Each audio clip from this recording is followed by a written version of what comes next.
Hola, ¿qué tal?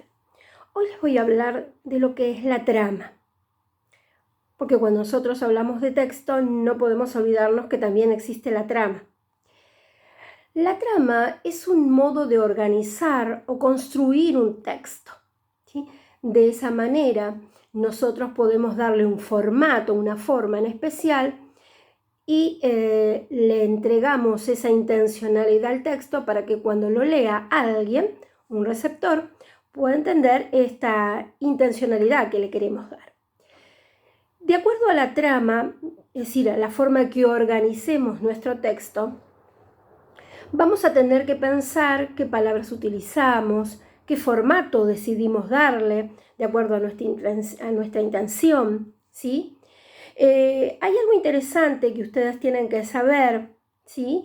Que si por ejemplo ustedes vieran una receta en una revista, seguramente se darían cuenta que es una receta. ¿Pero por qué?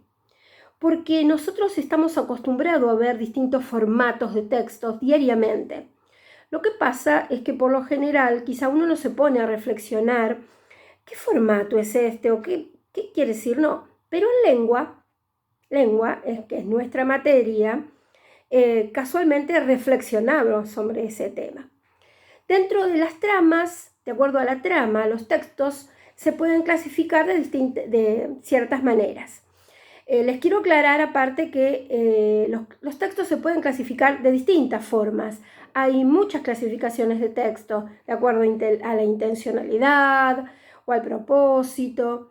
En este caso, en literarios o no literarios, en este caso les voy a dar una clasificación de acuerdo a la trama, es decir, de acuerdo a cómo está organizado el texto. Tenemos, la primera trama es la narrativa. Es muy común, seguramente la han visto cada vez que leen literatura, un cuento, una novela.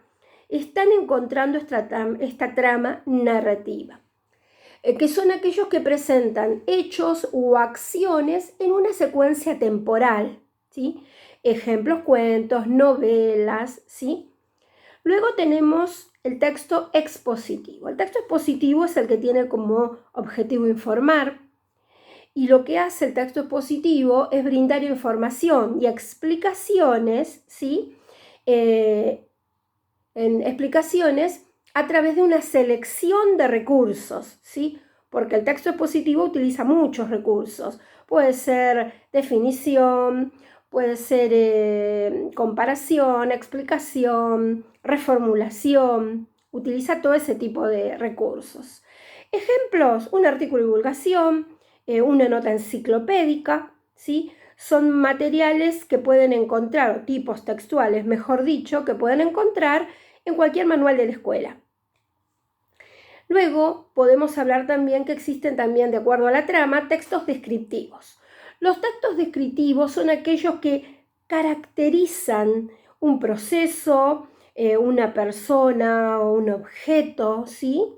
En donde van a estar dándole ciertas características, ¿sí? Inclusive van a seleccionar de acuerdo a los rasgos distintivos que vean y van a describir. Nosotros, por ejemplo, vamos a encontrar esta trama descriptiva en una entrada de diccionario, en un clasificado. Si ustedes miran un clasificado del diario, van a ver cómo se nota toda esta parte descriptiva, donde dice, busco empleada administrativa con conocimientos en PC, idiomas inglés, preferencia, tal cosa. Es decir, ahí casualmente tienen toda una descripción, ¿sí? Bien, hay otro tipo de texto según la trama, que es el argumentativo. El argumentativo es aquel donde nosotros volcamos nuestra opinión, donde el que escribe manifiesta su opinión, sus ideas, y tiene una estructura, una introducción, un desarrollo y una conclusión, ¿sí? Esto lo van a ver, por ejemplo, en discursos políticos, ¿sí? Utilizan muchísimo el texto argumentativo. Ustedes suelen utilizar el texto argumentativo cuando le piden a papá o a mamá si los dejan salir. Y mira, déjame salir porque yo te ayudé con las cosas de la casa, fui a hacer las compras. Digamos que vivimos argumentando. Bueno, este tipo de texto, ¿sí? Se llama argumentativo, ¿sí? En donde utilizamos toda esa trama. Y tenemos esa intención también, ¿no?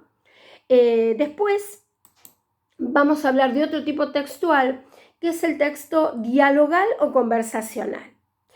Ese es en donde va a haber la intercomunicación entre un emisor y un receptor, ¿sí? Este, por ejemplo, lo pueden ver en las obras de teatro, ¿sí?